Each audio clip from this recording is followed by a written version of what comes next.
Ladies and gentlemen, welcome to the Above the Bar podcast, where each week we belly up to the bar with a new guest, find out what they do, who they are, and what makes them great. So sit back, relax, and enjoy.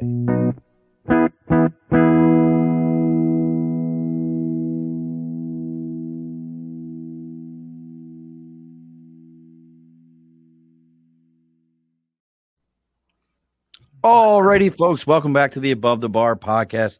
It's your host, Sean. We've bellied up to the bar today. We've brought with us, hold on a sec. What do you want?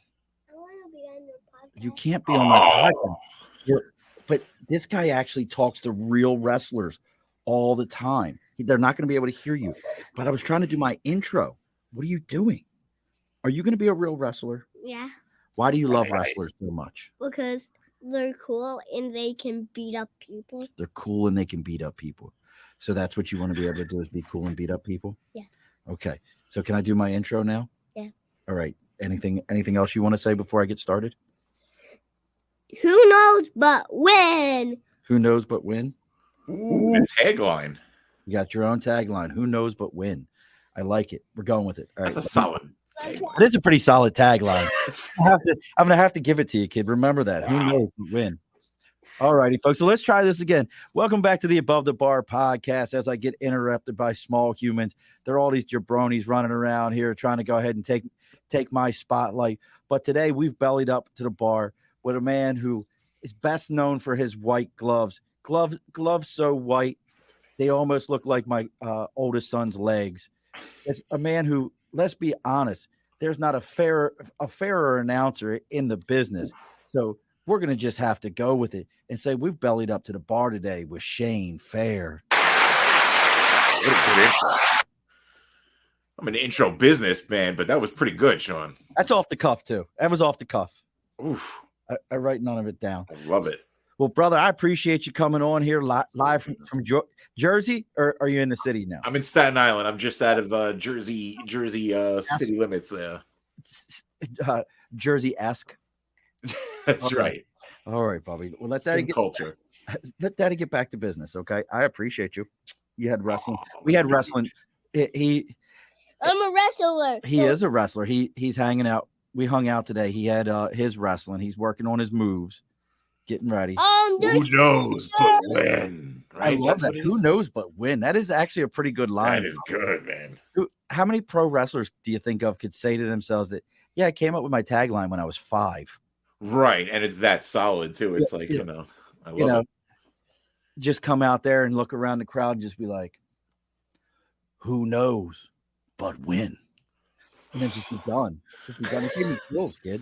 All right. I love it. You see, mommy, I love you. No. Don't jump off my chair, jackass. Lucha Libre. Come on. Yeah. Come on. Step down, please. Step down. I don't want you to fall and hurt yourself.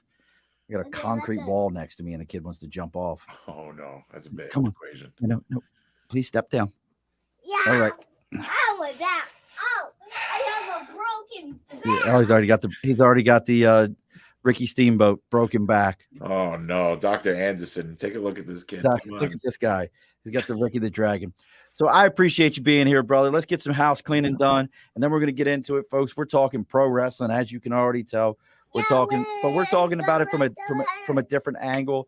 We're going to go ahead and approach this from inside of the ring, from the announcer side, from that guy that we all wonder, well, how did he get that gig? How did he end up here? So that's the angle we're taking here. So let's start off with our house cleaning. Right over my right shoulder, we've got the big sign for Sticker and a Cause. Make sure you come and if you've got you kids got me all messed up. Let's try this again. We've got our big sign over my right shoulder for Sticker and a Cause. Very simple, folks. If you've got something that you're supporting, you've got something that you're involved in. I don't care if it's your own wrestling promotion. You've got your own tagline. He just came up with a great one. Who knows? Just win.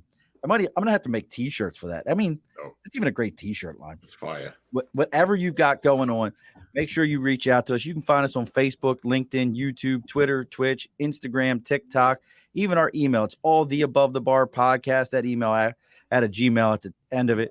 Reach out. Let me know what you got. Let me know what you're supporting. I'll give you the address. It's not going to cost you anything. We'll put your sticker up here on the big board, and we'll go ahead and let everybody know about it. I think eventually, folks, the goal here is if we can get this sign all filled up with all the different guests, all the different people, and I can get all the square spaces filled in there, maybe we'll auction it off, see what's out there, and if we auction it off, whoever wins the auction, you tell me the charity, and we'll donate it to a charity. I think that's a pretty good idea. So we'll go with that. Now, maybe your media has taken a 1, 2, 3, and it looks like a jabroni, like it's just one of those just knockoff wrestlers. Back in the day, they were just there for entertainment so that the big guys could finish them off. You know, Bob Starr, if y'all remember Bob Starr, that'll tell you my age. I was in Baltimore, so I watched he was always on. Guy only ever won one match. But maybe your stuff's hitting that point. Well, if you're at that point, make sure you reach out to Media by Dibs. That's Media by Dibs, DIBS. You can find him on Instagram. You can find him on Facebook at Media by Dibs. Or if you go on LinkedIn, Andrew Dibble, and you tell him you're there to belly up to the bar, he's going to give you a 10% discount on your first order and a free consultation for your media. That's Media by Dibs. All right, brother. We are done. We're all locked in. Well, hello. We're all got the drops. I like it. I'm working on it. Like I've got a whole bunch. Like you should see. We were talking about this beforehand about just like once you start buying this stuff, media. Oh, definitely. I got this great one. I got a P8 Podtrack P8 that's got like you can put 36 drops into this thing and just go wild. Oh, and I've got one. I got one that I just haven't found the right time to play it. Right. Bust it out. Let's go. You want to hear it? Yeah, let's go, man. It's an 18-second long drop. Break it out of the package. Let's go. All right. Here we go. This is like one of my If you're looking for a time, you found it. Here it is. I'm an angel. I kill firstborns while their mamas watch. I turn cities into salt. I even, when I feel like it, rip the souls from little girls, and from now till kingdom come, the only thing you can count on in your existence is never understanding why. Hell of a job. Christopher Walken as the angel Gabriel. Oh, hell yeah. Like just everything about that just gives me chills. So yeah. So we're talking about this, but Shane is joining us. Shane is with about 315 promotions for independent wrestling. Right. He's the voice of about 500 more, but beyond that. But you are the voice of New Jersey, New York. I mean, if Mike Falvo is the voice of Albany, you are the voice of independent wrestling in that area. There's no doubt about it. That is who you are, brother. I mean, let's be honest. Wow. And I love the outfits. I'm going to be that guy. If anybody is around, and Shane, announce some of the different promotions. We were going through some of them before the show. Who all are you with right now? I'm with Pro Wrestling Magic, Warriors of Wrestling out of Staten Island, IWA. I'm with BCW. I don't want to forget anybody here. Shadow Wrestling Alliance. I'm so grateful being mostly Pro Wrestling After Dark, standalone wrestling with Chad Minez. I'm so grateful to like anybody that's given me an opportunity, but I'm a bit of a man whore when it comes to the announcing. It's like I'm a whore. Oh, definitely. It's like you see so many of the same talents, like with these different promotions, and you almost get this like, oh, I want to be there. I want to represent them. Like you like the just the fascination with like I don't want to miss out. What do they call it? FOMO, fear of missing out, right? So that's it. You never know. It weighs into it. And that's why that's why I say, my man Shane is into everything. And Chris, thank you, brother. I appreciate you popping in and saying hello. And folks, if you're finding me right now, Shane, and you found us, please take a moment, share this around on all your social media. Try to get kicked off of as many yard sale sites as you possibly can. Make sure you go find Shane, give him a follow, see where he's at. We're going to make sure I'm going to throw it up here on the banner. If you haven't, go on your Instagram and look up Worlds with an S at the end of it, Fair Productions with an S at the end of it. So that's Worlds with an S, Fair Productions. Give Shane a follow. check out his stuff. Always some great things. And if you look, I'm gonna go back to them suits, brother. Where are you getting them suits at? Oh, thank you, man. You know, it's like I was getting them from this place out west, right in LA, right? So they started messing. Every single order there was a problem, right? So I get the one suit. There's like it looked like what was it? Mola Ram from Indiana Jones had ripped through the bag and ripped the tag off the suit. They sent me the wrong size, but like I'm not an idiot. I see the rip through the bag, so it's like, you know, I know they ripped the tag out. So I was getting them all from this place, but every single time there was a problem with the order. So right now I'm like a man without a country. I need a new suit place, you know. Well, anybody who know, if you're near the Garmick district down in the city, hook Shane up. These suits, I think they have battery packs because they got. Actually, I do have one that does. So that's strangely enough. I do. I have an LED one. That's right. So let's get into it. How long have you been just involved with the independent circuit, professional wrestling as a sports entertainment? How long have you been involved with it? This will be my 6th year of announcing now. Like this 2023 will be my 6th year announcing. I've been a fan just slightly longer than that. You know, I started going to Warriors of Wrestling here on Staten Island, and that really the bug caught quick. You know, I realized, you know, now you can get those seats that you'd spend thousands for at the Garden and see many of the same faces that you would at the Garden. Now you're in the second row and you're experiencing it. And, you know, I caught it. I caught the bug very quick, you know, thankfully to Warriors of Wrestling, Joe Bellini on the island. But that's one of my questions. So, I mean, you've only been, were you trying to get in the ring initially, or was it always the announcing side? You know, like I did like the backyard stuff when I was like, you know, in the late 90s, like everybody else and everything. And then I saw right away that there was people that could outshine me very easily, acrobatically and such. I knew that I was just a placeholder, and I was probably in the wrong lane. It took me years to find, you know, I don't know, anybody that watches wrestling as a fan, you get so inspired by it. You want to participate in some way, and you just keep chipping away and do that inventory, like, you know, where can I fit in, where can I get in this business? And certainly wrestling, I had to I don't know if you're like a baseball fan, you always dream of being a player, then you get to that age when and you're suddenly like, I want to be I wish I could be a manager, because you realize you're too old to be a player. And it's in every man's life, it's like the most emasculating moment when you realize, all right, I'm not this player thing isn't going to happen, you know. I'm still 5'5". All the rest of the kids on the team are 6'2". Oh, yeah, that'll do it. Yeah, that I understand exactly what you're talking about. So, I mean, there's so many people out there that say, "Oh, I want to get in the ring. I want to do this. I want to be involved in some way." So, 6 years ago, a couple years, you said a little bit before that, you got interested in the independent circuit. How does that conversation even start to say, "Hey, you mind if I just go up there and announce for you? Here's my gimmick." Right. That initial door opening is like the most crucial thing. Like, you know, everybody takes a different way to it. Maybe they brown nose. What I had done is I was taking photos, taking videos at every event, tagging the people in them. Like, I still tell people, like, the most valuable tool you have, you know, in the business is the phone in your hand. This will make your promos for you. This will get your gigs. This will, you know, get you to the gig. This will, you know, the phone is such an important thing and everything. So 100%. That was my gateway, taking the photos, and then I made a name for myself for just, you know, being of some service. You know what I mean? You can't just expect to work in the business if you provided no service, because there's always going to be people that are willing to do exactly what you do for less money, and they'll put the ring together, you know. So if you're not willing to do it, you know, go through that, you know, it's kind of a moot point. And I got lucky. There was a fan experience they had at Capitol Wrestling where it's like you paid a little bit more for the ticket, whatever it was, and you got to pick somebody to announce. So it was at Capitol Wrestling in Cathedral Hall in New Jersey. So I was like, you know what, I want to do this, because the guy that did it the month before was terrible. Right. So he was like some, like, you know, Guido from Brooklyn, you know, like, hey, no offense. This guy here coming out right now. He may as well. He's so good. He's so good. I like him. Yeah. How you doing, you know?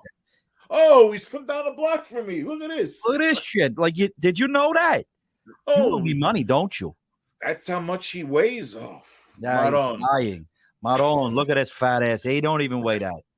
So that was my inspiration. Like I'm always inspired by what I don't like more than what I'd like. So I saw that. I was like, all right, next month I'm doing this shit. I got to get my, So I wound up doing it and went over really well.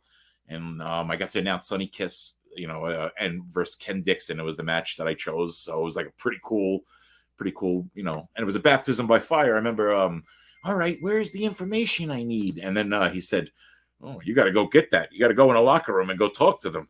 So right away, I was like, oh, all right. He wasn't handling me with kid gloves. He's kind of like, showing me what it was going to be about, that you have to go do your own recon and get your own information. Really? So, all right. So I remember when I walked into the locker room for the first time, I got these notices. Like I have that street, I'm like street savvy where I can kind of judge what's going on around me. And I walked in and I was getting looks like, what the hell is this fan doing here? Like, why is he in the locker room? Like, it's like, you could just tell there was like some funk on the looks I was getting.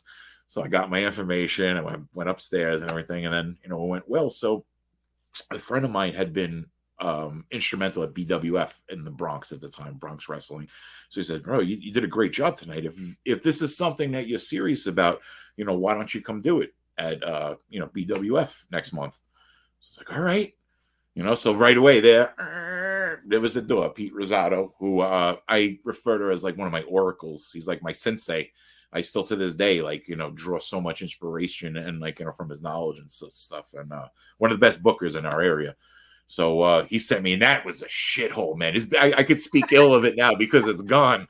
But like, this was a place where you would have like, all right, there'd be like 13 matches on the card. You'd go in the locker room. There'd be 40 people changing. There'd be 20 of them that weren't even on the card, putting on face paint and stuff, like, just to like force themselves to be in some kind of match, some kind of trios match. So this was like baptism by fire. This is what I needed. I needed to be at a place that was kind of unhinged, where it wasn't going to be spoon fed to me. Like right off the bat, I was like, oh my God, this is what it's about. So I remember the first time I didn't know anybody on the card. I didn't know any of their roster. So all I know is a poster with 50 faces on it. So what I did was I cut out all the faces and I put them on index cards. So smart. So then I was like, all right, there's that guy. Hey, how you doing? Oh, my name is Mer, blah, blah, blah. I'm from here. I would write their stuff down. So now I wasn't going to get caught off guard when the guy hit the curtain. I wasn't going to, okay, there's the guy with the mustache, like in the picture, so it was kind of a dumb, but no, that's primitive genius way to do it. But I had to, like, because that was sink or swim. I didn't know the roster and I didn't know what I was doing at that point. I had no system developed. So I didn't have a database of all the names like I do now. It was just like I had to figure out what was going to work for me. And that was, cutting out pictures like a second grade, art project, but it worked. You were making your own collage. Put them on popsicle sticks, right? But that's, realizing that, like you said, there's 40 guys back there trying to figure out who's actually supposed to be coming out, who's actually on the card, getting their information. And it's interesting you mentioned going back there and getting that look. I've watched plenty of documentaries on wrestlers, and that's one of the big things historically is you don't go back there where the wrestlers are unless you've been welcomed back there. Right. I'm glad you feel that way. There's a lot of people that don't keep that, aesthetic. That's something that is like an unwritten rule to me. And like, to this day, I'll see people, especially when like I get a little weird when like women are changing and like people will come in that are non-essential to the show and that aren't even like, they're not in with production, they're not with anything else, and they're just like hanging out in the locker room. It's like, if that was your sister or something, would you want some person that didn't belong in with them? So, Chucky Ireland. Chucky Ireland, you got a fan. O'Shane. From Daddy Daughter Entertainment. Thank you, Chucky. Well, I think my first pro wrestlers to follow me were stepdads. Oh, that's cool, man. They're such great guys. They're some of the coolest dudes that I've ever met. They came out of nowhere, and then obviously Fox Vineyard. Fox. Oh, right, yeah. He's from up this way. But so you're getting involved in this. What was when I know me, somebody initially I start going into stuff. I'm that guy. Both feet are in. I'm here, and sometimes in my head, well, I expect in the next 6 months I'll be announcing at WWE. Like I expect, like 6 months from now, that's going to be me because I'm going to be that guy. What was the vibe for yourself as you first got into this, and all of a sudden people keep asking you to come back? Right, right. Like I found the best way to like alleviate any like fears or trepidation that I had was to make sure that I was hyper prepared for every event.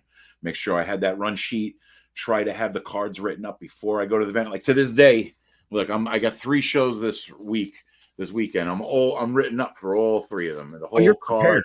everybody's waiting, you know what I mean? So like by the time the weekend comes, I've already gone through the show essentially like a few times. Like I'll sit here and just, I'll physically sit here. He is from, the Pine Barrens of New Jersey, and just like run through a card. This way, it's not foreign to me when come the weekend and everything like that. So I feel like the more you prepare, it's like the more confident you can be because your preparation's there. Like what is that cheesy like painting you see in the office, like success is where preparation and fortune, whatever BS thing. But it's I know what you're talking about. Right. I think with the guy's parachuting or some shit. Right. Like a circle. There's always some bullshit, and we all looked at that like damn thing in the trash. I know exactly what you mean. Now, how about because when I think about me, and I think how I'm a nervous, like I can do all those things in my head, but I'm also a nervous Nelly. Mm-hmm. I am such that person. I told you I didn't prepare for announcing you coming on. I just got to do it. Oh yeah. Do you get to ad lib anything, or is it like, nope, it's on the card? I've talked to the wrestler coming up, right. Who knows just when. I've talked to him. This is what he says his announcement is. Is that where it's coming from, or is it, nope, I got this. You're 6'8" and smell like cheese. This is what I'm doing. Oh no. Yeah. See, when it comes to announcing everybody, I want to make sure I stay in my lane, and I do like what is told. I never want to be you never want to goof on anybody. That's not my place to like. My place is to present everybody with some kind of pride and decorum. Like like I can't minimize like a heel. Oh, what's that guy's problem? Like I don't want to shit on anybody because I'm supposed to be there to enhance what the experience. I'm not supposed to be there to minimize anybody or anything like that. So like that being said, there's like you feel opportunities where you can ad lib, put in a little like aside or something like that, like whatever it is, like, and I'll always look for that, and I always try to be like improv savvy where I'm ready to go. Like if you're gonna give me something, and that's another thing too, if you have the honor of a talent kind of working with you, like Jay Bougie, when I'm announcing, like, hit me in the stomach and like, kind of rev me up and like pump me up to make me, vibe with me as I'm announcing it. Of course I'm going to take that, like that's an honor that you would want to like, interact with me and such like that. And like, not to like go too behind the scenes, like that goes both ways. If you want to, mess with me, twist my bow tie, I'm going to be there for you too. Like, I'm not going to, get your hands off me. Like, I'm there. I'm amenable. I'm going to be there, as, what's the word? I'm almost like a prop, a canvas for you to do what you want as well. Like exactly. You're like a marital aid. I mean, right? Exactly. I don't know if that was the right way of putting that, but I just vibrate in the middle of the room. Just vibrate in the middle of it. I'm just vibing with everybody. Vibing, vibing, not vibrating. Okay. All right. I think there's a difference. I don't know. Maybe could be. I don't know. But and that was because that kind of fed into my next thing is where you always see that some of these announcers, we were talking about like Gorilla Monsoon, he was more ringside announcing, not really in the ring. But we had gosh, why is my brain not working? Because I used to think. Well, I was thinking Finkel. Finkel, that's a perfect one. I was actually thinking about his burgers. God, my brain's not working. Not Bobby the Brain Heaton, not George the Animals. God, he had his own burger joint. He was. Oh, Nate, where are you when I need you? He wore the bow tie and the suit for WWF forever. Classy Freddie Blassie? No. I love Classy Freddie Blassie. Yeah, I did love him, yeah. I was a big Polish powerhouse guy. Oh, Putski, really? Okay. Danny Moff.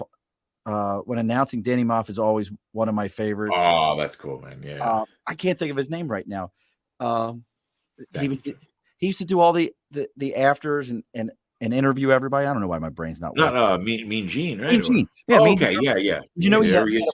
did you know he had a burger joint? No, I didn't. I got a man Really? right there. Like, Yeah. if you look it up at one, I don't know how many Remember he that. had, but at one point in time, Mean Gene Okerlund had something like, God, I don't know how many of them, but they started in the late 90s, and like Northern California, I saw them in Southern California and a couple other places. But yeah, they were the Mean Gene Burgers, and he I had trust him. I trust him. I would trust. Look, I mean, if somebody's going to be out there, and what a great name for him, you know. Oh, he was so Mean Gene. cool. The Like, there's voice is nothing mean about beautiful. that guy. You know, I got an autograph from him one time, Sean, right? And I got the picture with him. I'm like, oh, I'm all wrapped up in the moment, and I forget the 8x10, right? I forget it on the table. So I walk away, and suddenly I hear, Shane, you forgot your, and that great voice. He's like addressing me. I was like, yo, thank God I forgot the 8x10 because I got to have Mean Gene like call me as like, you know, with that voluminous voice, you know, kind of. I was like, wow, that was so cool. I was like, That is the cool. So now your story of as far as getting into this, I think is unique because, you know, hell, Falvo. If those you don't know who Mike Falvo is, go look. oh, I love Mike's Falvo. amazing. Mike's got a voice for radio that and the face for it. I love Mike, but he has that. Let me go. We're going to go ahead and make this announcement now, ladies and gentlemen. Coming to the ring, weighing it like that's Mike's voice, Right, and he doesn't need to put on some fictitious announcer voice. The Mike Falvo voice is beautiful. Like It's all there. But Mike introduced us, and it was just like, "Hey, Shane, you want to come on?" Absolutely. You're Hell yeah. that guy. There's no doubt in my mind that you're that guy thank you. that somebody reaches out and just says, "Hey, you want to be involved in this?" You know, as long as it seems like it's on the up and up, you just got that vibe to you. Oh, What are some of the advice though? Now that you've been doing this for 6 years, you've been involved in this. First, for yourself, looking back, Oh, this is good. Okay. what are some of the things that you like hiccups you made? You know, where you tripped up that you think to yourself, Oh, that's such a good these are some of question. the things I could have done better or would have done different. Wow, that is an awesome question. Wow. I guess oh God, that is a fantastic question. You know, I've never like one thing I've done, I've never asked to work anywhere. Like it's all been on word of mouth. So I would strongly suggest that to anybody like to it's the best because I never have to worry that I'm stepping on toes. I never have to worry, you know, hey, you know, just to use his name as an example, like if Mike Falvo's out, you know, I'm always available. Wink, wink. You know, like I've had nudge. that's kind of a weird, yeah, it's a slimy MO. So I don't really like participate like that, you know, like so I would say, even though I've kind of done it, I would recommend that people kind of have some kind of ethics, you know, like business ethics towards the other announcers, like Dave Adams and I, we're like two ships passing in the night. He does his promotions, I do my promotions. When we come together, it's a love fest, and like, you know, we talk all the time. And same thing with like Falvo too. It's like we're so respective of each other's lanes, kind of like I find in a way where it's like we're not trying to it's like an announcers union versus an announcers competition. You know, like there's so much camaraderie with certain announcers that, like, you know, if you can maintain that, I would strongly suggest that to anybody coming up. Like, you know, like make friends and identify. Not everybody. There's a lot of duplicity in this business. Like people are very duplicitous. If you find authentic people that are actually the way they present themselves, you know, stick with them. You know, people are gonna time is always gonna reveal everyone. You know, good or bad. So.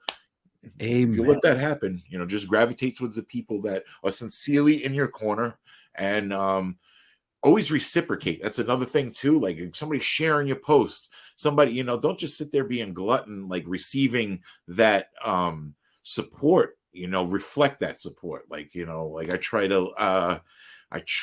not, and that's not something I'm always good at. Like, you know, people will share my stuff, and that's something I would recommend, like, in that you always try, like that's something I would give myself advice. Make sure that you're reciprocating constantly. Like, you know, if a company's believing in you to sit there and let you in their ring, you should be making a promo. You should be sharing the flyer, the ticket link multiple times, not the week of the event where it's going to do nobody any good. Like, you know, share it all along. And, you know, help create a presence for every event you're on. Like, respect every event you're on. Even if they're back-to-back days. Show each one the support, that you can. I have a habit where I try to promote each event one by one, and that's not always good because I might have an event Saturday, then the next Saturday rolls around, and I really haven't properly promoted that because I was so focused on event A, which was, so I think that's not always a great idea to supporting the events you're on in order. Just support them continuously. Like if you know your calendar and they have a graphic for it, you should be sharing that graphic, even if it's from in May. Just at least create some buzz. If anybody's giving you bookings in advance, honor those bookings by reciprocating the support, for the event that they supported you, especially if you're an announcer. You can only be one announcer at each event. You know what I mean? So if they're giving you the ball, that's an honor. It's like you really should be, thanking the promoter and such. And some of the promoters I have like 24-hour conversations with, where it's like Steve Off, Joey B, Chad Minez, like Frank Zeklet, like we'll talk just 24 hours a day, just to, that's great when you're in that kind of mode with them. And they might ask you for creative help. It might just be sharing memes, but stay in contact with the people that you like.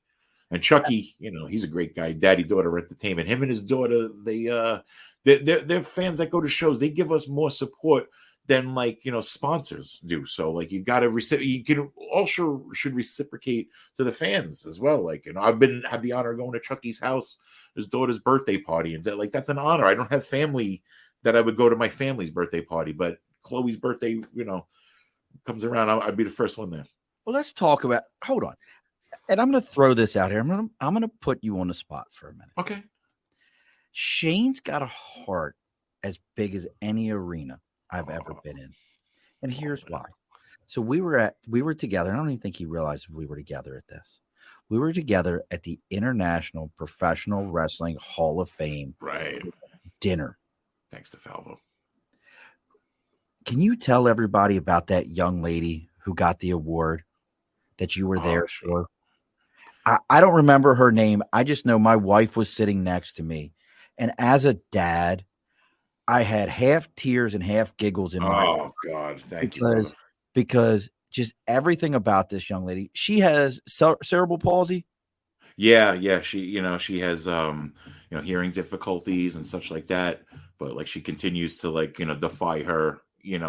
Like I said at the name is Azalea Farkas. She's her mother Melissa. Like two fans that I first saw her at an event, wearing a referee shirt and busting people's chops and everything. I was like, oh, this is great, So I came to see Azalea all events and see Melissa.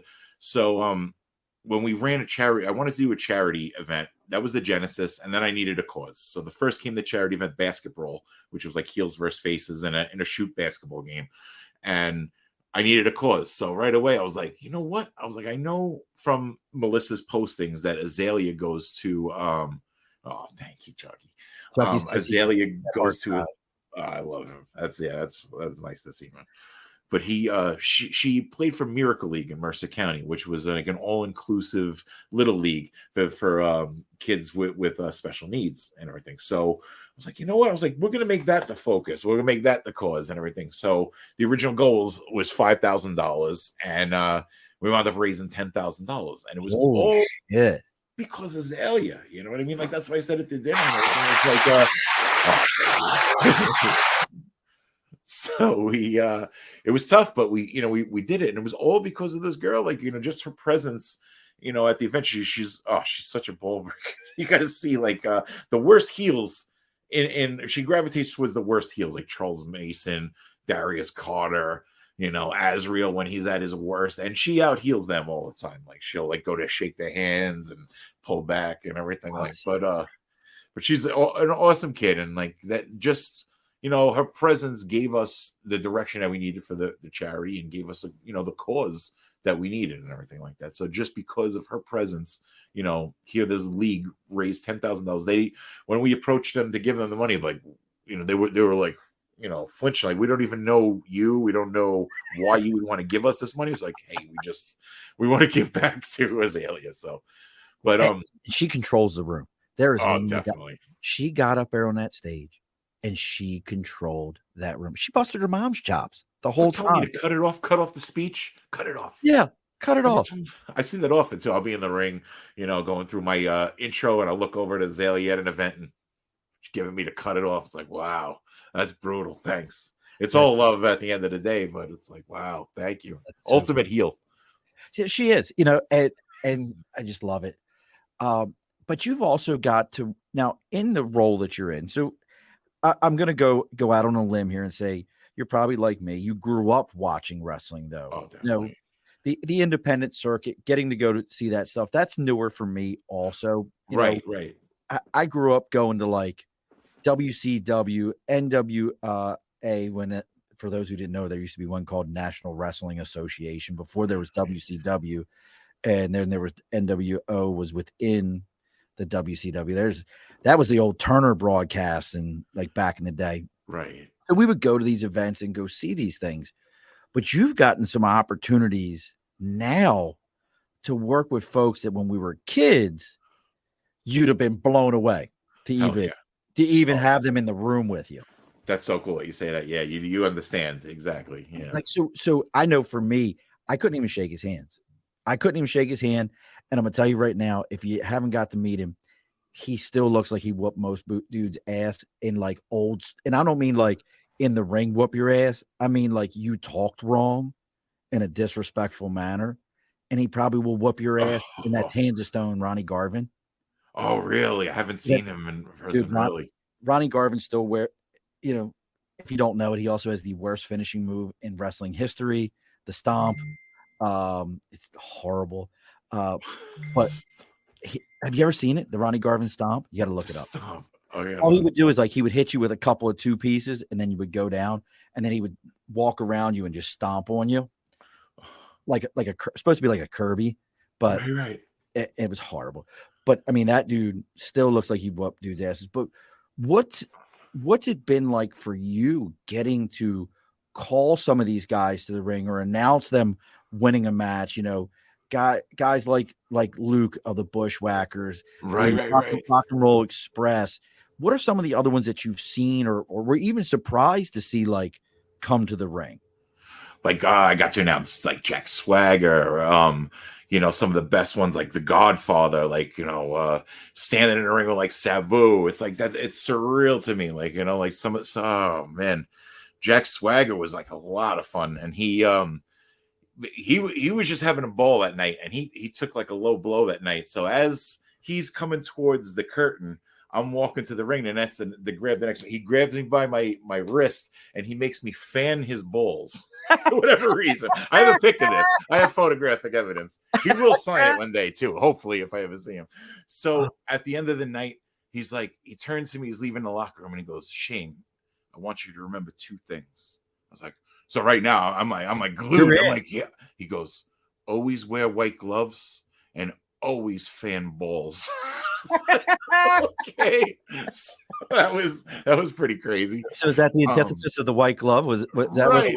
That was a pretty cool one. Another cool like white glove redeeming thing. Enzo was hanging out behind the curtain one time at Warriors of Wrestling. Wasn't even on the show. He was just chilling in the locker room. So this is my first time meeting Enzo Amore. So I shake his hand. And I was like, "Oh, I apologize for the glove." Because he was just behind the curtain. He goes, "Don't apologize for the gloves. The gloves are mint." It's like, okay, so that was another cool, caveat.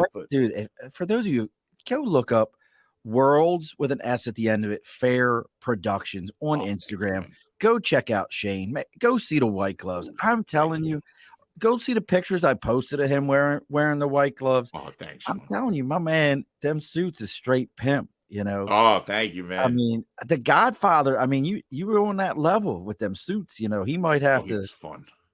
I've heard from guys that have interviewed him that when he comes out for an interview for a podcast, right. He is the Godfather. Oh, it's not. I don't know his real name, but he is the Godfather. It is turned on the minute it comes on, and doesn't end until it's done. That's who he is. What was it like having him around?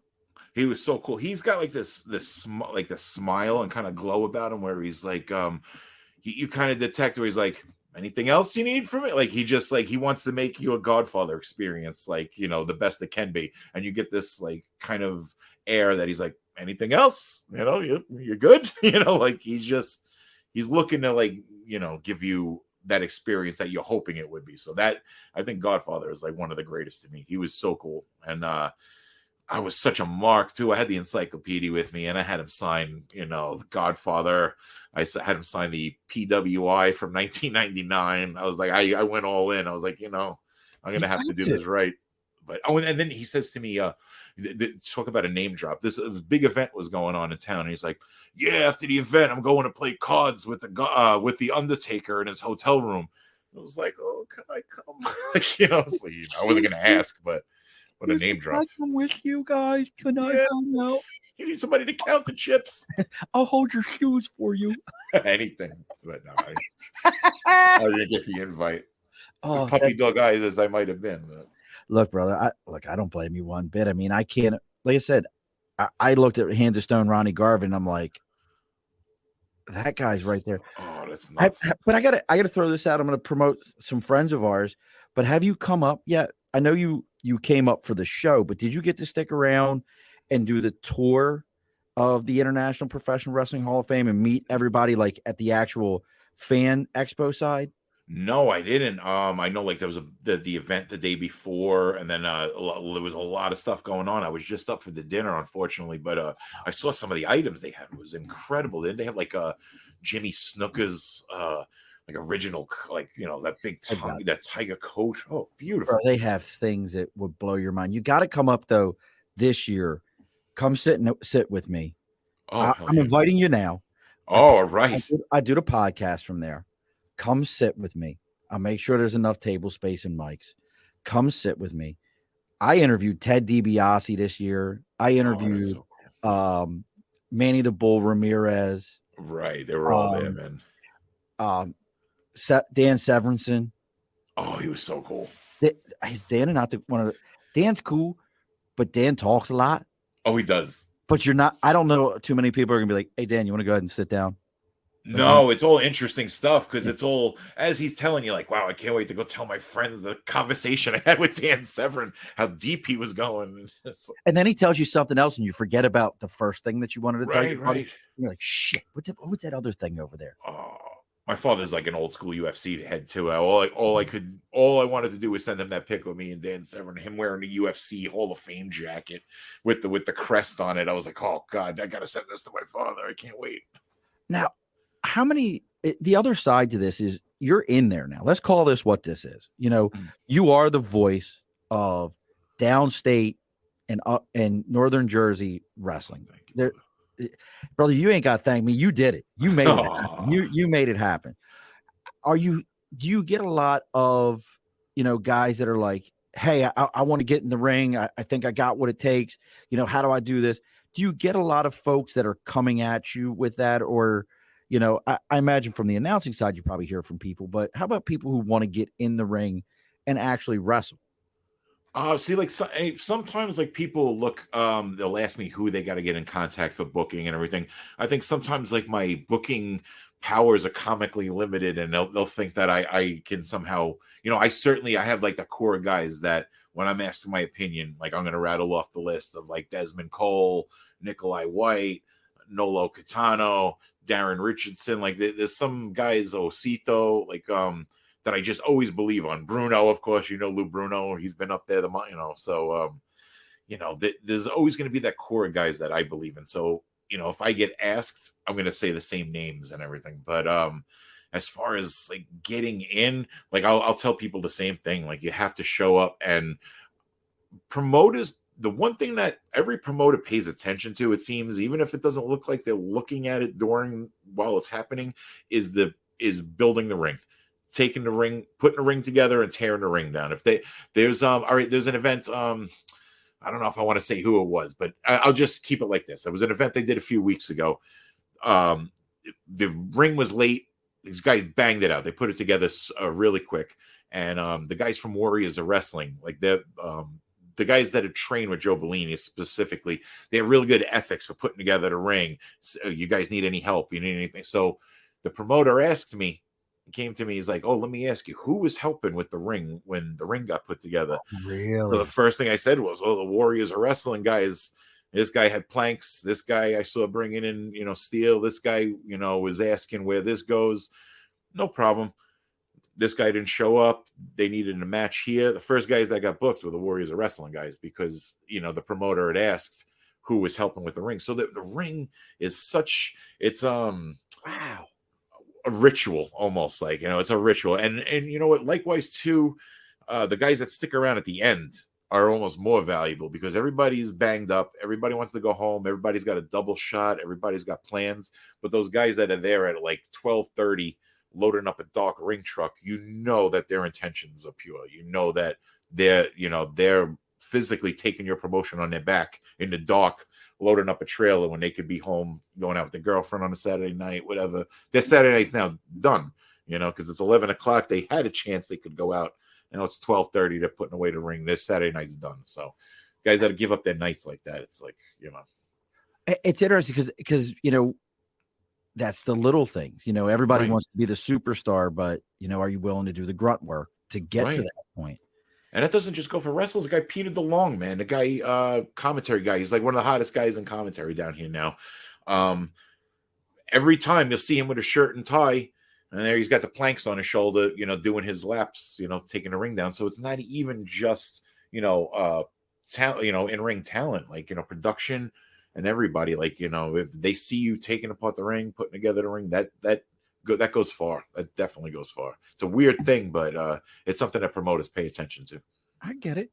But tell me more about this Peter DeLong guy. Do we need to take care of this? Do we need to make sure that he understands that he ain't He's the guy? commentary. Thankfully, I'm glad he's not a ring we- announcer. He'd be a serious threat. Do we need to make sure, like, hey, look here, Peter, I think your teeth hurt. Like, you need to stay where you're at right now in your lane. This guy's Huh? name's Peter DeLong. You don't think he got people too? You got people? Listen to He me, got Peter. people. You got people, I got people. I ain't worried about you people. I'll already have you done before your people. No, we like him. He's one of the good ones. He's good. We keep him I around. love it. So, I mean, how about now? This was something I was real curious, and we were on TikTok. We normally do TikTok before every episode. I try to do 20 minutes of TikTok, just kind of generating some interest. And one of the questions that came up was, has anyone in your 6 years of promoting, going around that whole area, all the different things, like the one that you got the shirt on, that's Pro Wrestling Magic, right? Right. Promotions like this, all these different groups. Have you seen anyone yet go to the show, make that next step? Yeah, and it's all right. Here's the thing. The thing that always upsets me is the people who get signed seemingly first is always the guy next to the guy. You're like, they signed him. How come they didn't sign him? They signed her, but she's so much better. Like, it's always the guy next to the guy that seems to go first, and it's infuriating. So like those people like say Notorious Mimi. Like, I saw her early and was like, this woman's a star. Like, like she doesn't, she's like, a born superstar. So the fact that it took years for WWE to, to sign her, repackage her as Sloane Jacobs, and eventually, they released her. It was like, there's such a mismanagement of talent. Like, and so, you see people make it, but it's like, can they, do they fit into this, mold that they have in mind or something like that? So you see people make it as like, but like MJF was somebody that, I got to announce real early on, and everybody and their mother knew that this guy was a star. It was like, and it would get you infuriated. It was like, how come such and such is signed, but MJF is still here? And like now, and that goes on today, like Darius Carter. Why isn't Darius Carter, like, he's an ultra heel. He gets under people's skin like, like nuclear white heat, but yeah, there's certain people that like Casey Navarro, like he's been on Impact, he's been on AEW, he's been on MLW, I think which is where he is currently. And this kid was a star since he was like 16 years old. It took them till he was like 20 something to fully realize this guy, he was the next Rey Mysterio 5 years ago. So sometimes I get so infuriated by seeing the talent at hand not getting signed, or taking a long time to get signed. And it's like, it's like, oh, I wish I was a scout. I wish I was a scout. But, you got guys like Pat Buck and stuff like that who run, Create a Pro who are scouting on some level. So it's like, I'm never going to have a role like that. But it does get you so aggravated when you see who's not getting signed versus who is getting signed, But yeah. Do you think, you kind of brought this up, there's a lot of the other ones out there. AEW is making some waves right now. TNA or TNT was trying to make some waves. I don't know if they're still even doing anything anymore. There's these, I hate to call them ancillary promotions. That's good. But they're not WWE. Right. And the only place I've ever seen take down WWE was the World Wildlife Foundation, because that's why they're not WWF anymore. Yeah, right. That was. You want to talk about, you're coming a juggernaut versus a juggernaut, to take down WWF by Lions and Tigers and Bears. Oh my. Literally. it took them down. Right. But do you think that some of these folks, when we hear these names that are getting released, that are getting dropped, that, they're not there? We were just talking before the show, and I want your opinion on this. John Cena is coming back on Friday to SmackDown, and I think he can kind of call his own shots at this point. Same thing with The Rock, Stone Cold, any of those guys, short of Goldberg. And I think Goldberg has his own reasonings they've talked about before why he'd never go back to any of them. But do you think that WWE just kind of, it's like the NFL. If the NFL called me right now and said, Murph, we want you to be a water boy, or wanted me to be the end guard tackle, sit at the end of the bench, guard the water, and tackle anyone that came near it, I'm going to go. Right. Like, do you think they've maybe reached too big and they just, you pissed me off, I'm dropping you. Or you were good for these 3 episodes. Moving on. Do you think they're too much? Sean, I think a lot of the time what they're doing now is defensive signings, where it's like they're signing people and keeping them on the shelf to keep them from being that indie star, to keep them from signing with the AEWs. Like a company like WWE can just shell out that money to sign that person in the peak of their career, sit them on the shelf for 3 years, hit them with a 90-day no compete when they release them, and then sometimes you'll see like your favorite indie guy that'll be on WWE as a security guard or something. Like, God bless them. I'm glad they get that opportunity. Right. But sometimes I wonder if WWE is trying to like minimize that person by saying, hey, your indie darling is a security guard that gets beat up, on Monday night. I wonder if that is like they're trying to besmirch him in some degree too, or trying to like take away from that name. But at the same time, you've seen like MJF as an EMT on Raw, and then we see where he is, so it's like that is the gateway. And we've seen Daniel Bryan, for example, like he's had like a minimal role, so a lot of these on-camera roles do develop to big things and everything. But I just sometimes I wonder if they're just like just signing people defensively to just keep them off the shelf. We don't have a plan for such and such, but we know if they went to Impact, they'd be the biggest star in Impact, they'd be the biggest star in AEW.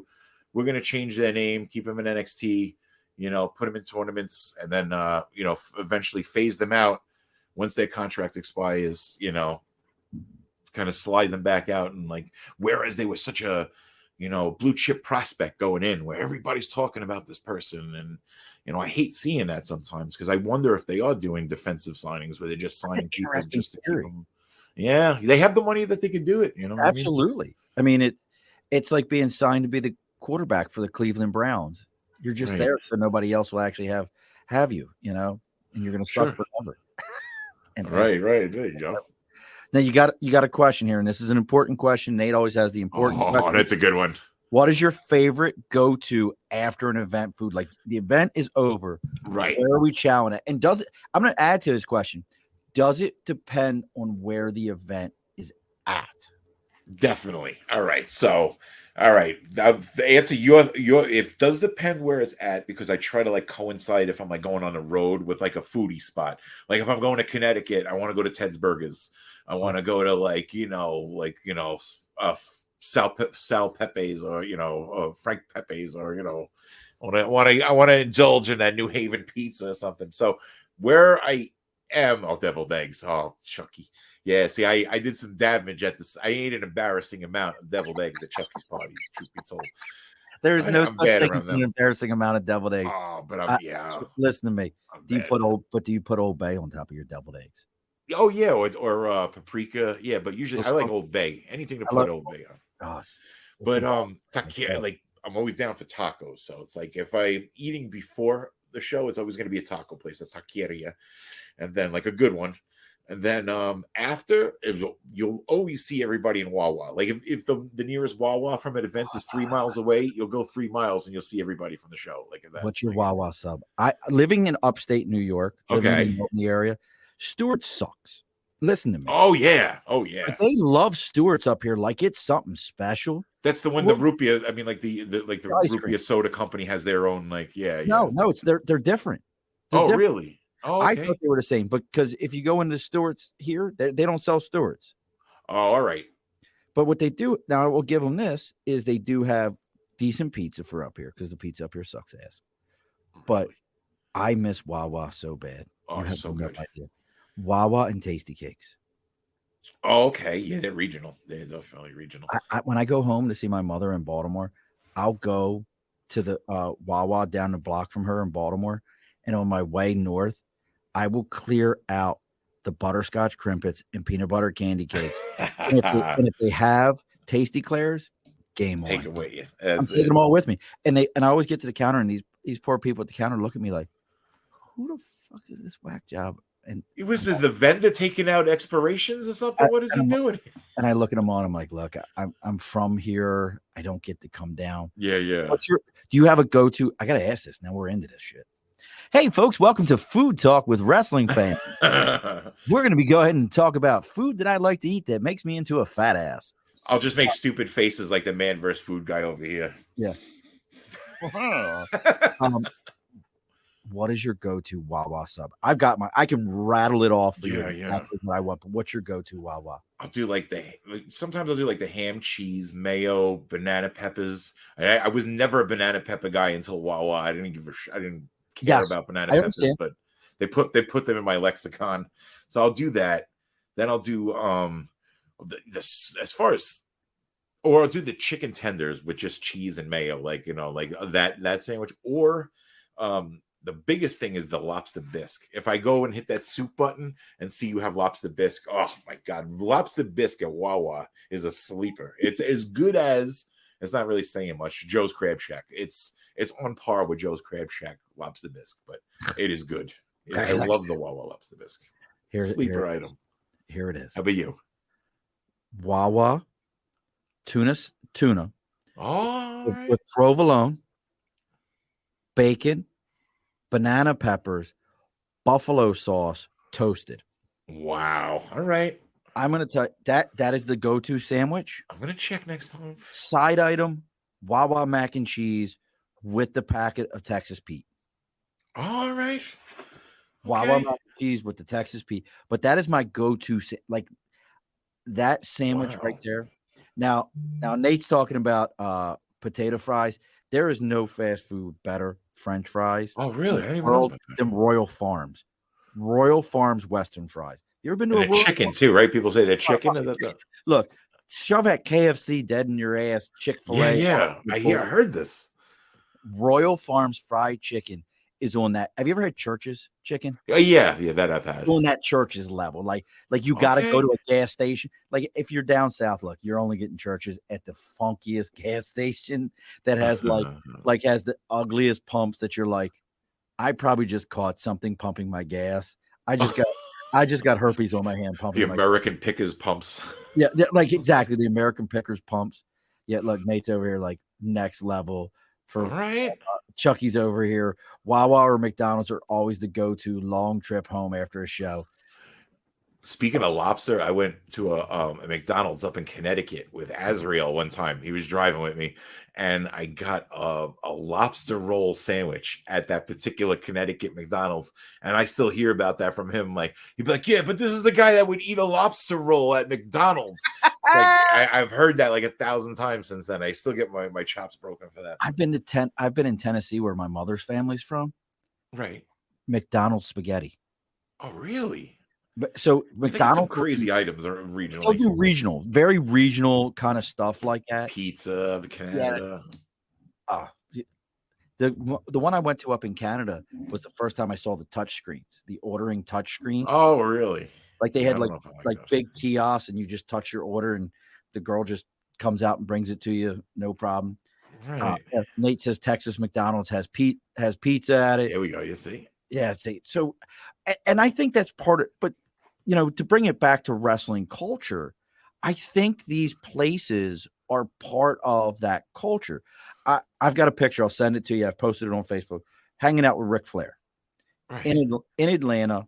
He actually wasn't going to take the picture with me because it was at a bar, and he was like, "I don't take pictures at bars anymore because I don't want people to know I'm still going to the bar."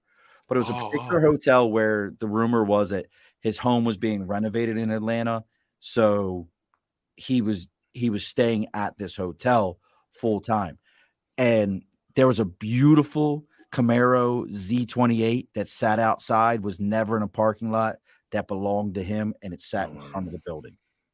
That's the kind of but I mean, again, food culture.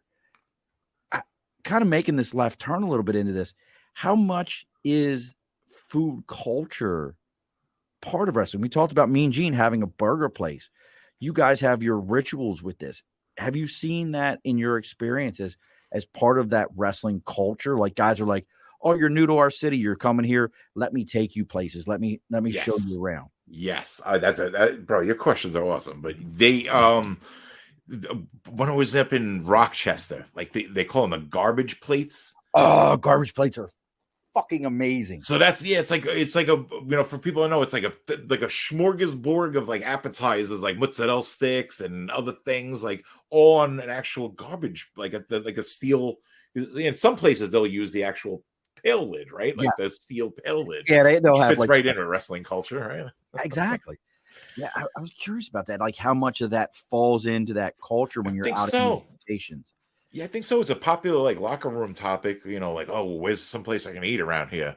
And then, oh, I love this place over here. And then people are very like passionate about it. Like Ridgefield Park, for one, is like I'm there more. I'm at Ridgefield Park in Jersey more than I'm home like most times. So there's so many places like to eat around there, from like Peruvian to Korean to this and that. So there's always like a good argument, like, where are we gonna eat? And my friend and I, Bruno, Meadowlands Monster, we do something called street magic, where we walk around before the show and we'll go get something to eat. We've like we do get into hijinks. We like jumped one of the production guys one day like on Main Street, like left him like playfully, but left him on the ground and then ran away from him. And then now Chucky's over at home. We've introduced a handful of the wrestling community to South Jersey homegrown boost. What is that? It's like a syrup-based drink in like Pennsylvania. It's like I don't know if I quite like a lot of time it. I've never heard of this. Yeah, some people like. All right, so Chucky could tell us there's like an argument that like either it tastes like flat soda or it tastes like fruit punch. I think that's the argument. It's like the Jersey argument with Taylor ham and pork roll. It's like I think there's like a boost argument if it tastes like flat soda or fruit punch. I don't know, like, and then it's another thing too. You drink it, and you're like, I don't know if I like this or if I hate it. This might be my favorite drink, or it's horrible. I'm not sure. It's very confusing. Like shit or not, but I'm digging it. Yeah. Well, yeah, so he said it's basically a caffeinated juice. All right, okay. I would try something like, and let's talk about Taylor pork roll sandwich are phenomenal. If you've never had one, folks, go ahead and get you one. It is not a ham. It is not a breakfast sandwich. It's not a ham and egg sandwich. It is a Taylor pork roll. It is something different. I don't know how to even describe that to you. Well, next time you make it up here to the Albany area, the only thing we have up here, the only thing they have is tiny hot dogs. Really? That's the thing, yeah? But it's not anything. It's a tiny hot dog on a tiny bun with a meat sauce and like onions, and you buy them by 6-packs. It's like it's like going to little tavern and getting but they're hot dogs. They're like the hot dog version of a tavern burger. Oh, all right. That's the best way I can describe them.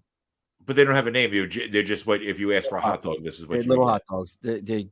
There's a couple of places, Famous Lunch, Gus's, and get. Hot Oh Dog wow. Charlie's, that when you go in there, you order them. And I'm gonna give away a crazy secret right now. I'm gonna give away. You ready for a secret that most people are gonna be like, I can't believe you ready?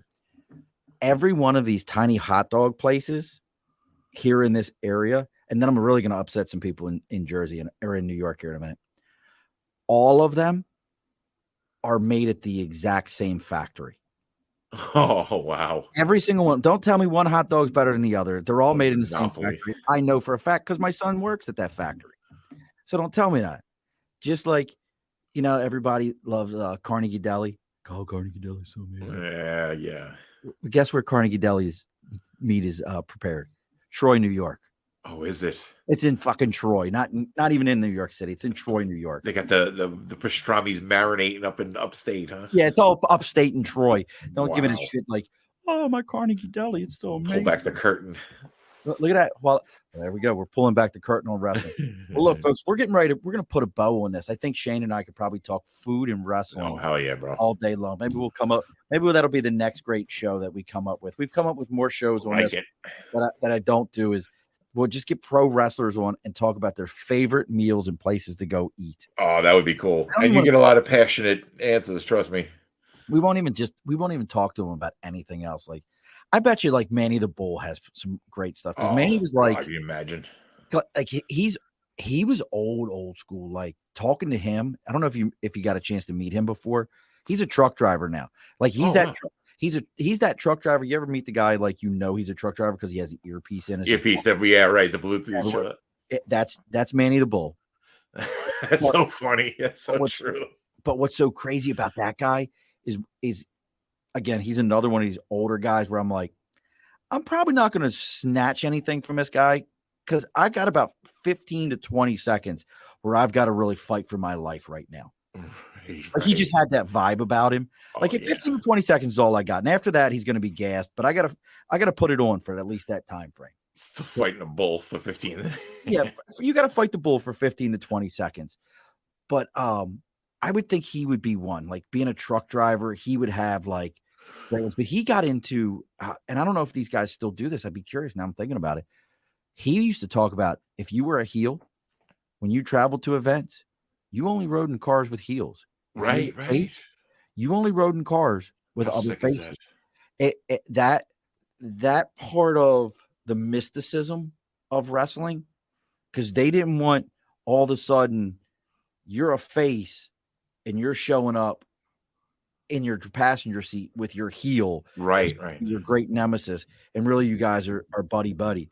He was like, you don't see that. We don't do that shit. No. And they drove everywhere they drove. It's like the famous Turnpike story with Duggan and Sheik. Vince McMahon was more worried that they were, caught in a car together than the cocaine that they had and everything like that. Now you just killed kayfabe. Why the hell is Hacksaw in the car with, the Sheiky baby? He's up. He's from up here, Hacksaw. He's from up by me. Oh, Glens Falls, right? Yeah, he's from Glens Falls. If you run into guys he's like where I grew up in Baltimore. It was the band, the Bangles. The drummer from the Bangles grew up around me, so everybody was like, huh. Her cousin's roommate in college was once accidentally dialed me. Know her real well.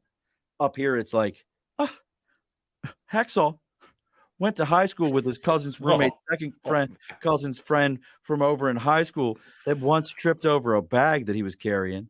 Oh my God. Real close. Like it's one of those. Hacksaw gets his wood from the guy at the lumber yard down the block from me. Just down the block. See him all the time, I think. It's one of those. So look, folks, we're going to put a bow on this. As I said, Shane, we're going to have to figure out a time, have you back, brother, especially if you got a promotion coming up. I'm telling you, if you can come up beforehand, the next International Professional Wrestling Hall of Fame, which I believe is in August, if my brain's working right now, I would love to have you sit with me, do some interviews with some of these folks. I think it would be phenomenal. Folks, go onto your Instagram, check out Worlds with an S at the end of it, Fair Productions on Instagram. See what Shane's got going on. If you're anywhere down around the city, one of the boroughs, you're in North Jersey, make sure you're figuring out where Shane's at. Go see one of his promotions. Make sure you throw an extra pair of white gloves up there to him. He can always use an extra pair. It's Maybe true. that's going to be the new thing. If you see Shane and you're listening to him here, for him to know that you heard him here, I want somebody to throw some white gloves up there. Brand new That would in be the pack, helpful. white gloves. Extra small. Just he has big paws. I just think he has large paws. He's a big man. We've met. I just think it would be funnier for you to throw extra small gloves up there. Very Johnny Cochran style. I love it. All of them Must have quit. must have quit. Any next promotion you got going on, brother? When is it? This weekend, I'm going to be in Ridgefield Park all weekend. Friday, got Inferno Fight Club and Fallout Shelter has a joint show on Friday. Saturday is Pro Wrestling Magic Kingdom Come 7. That's the final show of the year, where it'll be Team Shane versus Team Smiley for total control of Pro Wrestling Magic. So please root me on that one. And then Sunday is going to be BCW. That's going to be 2 p.m. And that's going to be on Sunday, New Year's Day. And it's a joint promotion with One Division Pro and Shadow Wrestling Alliance along with BCW. So come see us at the Ridgefield Park Knights of Columbus, the Phil Sheridan building, my home away from home. What better way to end the year? What's the big match on Saturday night? Who are we going to see Saturday night? Saturday night's going to be Kerr versus Moff for the Pro Wrestling Magic Championship in a Bayonne street fight match. So that's going to be pretty damn cool. What is a Bayonne street fight match? There's no rules, man. And that's taking it to every corner of the building, which Moff will do. He will, you're gonna definitely hit the walls of that building. You're gonna hit the tables of that building. You're gonna go through a section of people, most likely.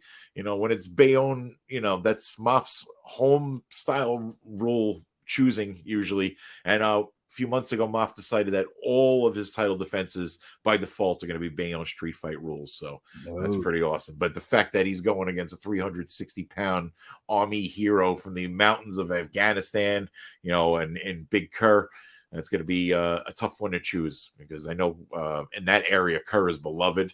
So, and so is Moff. So it's going to be a real hometown crowd versus hometown crowd. It's one of my sons is a big Puff fan. Oh, okay, yeah, man. Puff He's is big up there, man. He's hilarious. If you haven't The seen beverage Puff, baron, as it were, right? yes. All righty, folks. If you're catching us and you're learning all about us through Shane, please take the time, give us a like, give us a share. I cannot explain this every week too much more. Going on to Facebook, going on to your whatever you listen to your podcast, Apple, Spotify, and giving that 5-star, giving that comment about how much you enjoyed listening to Shane and learning about pro wrestling and what it takes to get into it and what it takes to be an announcer.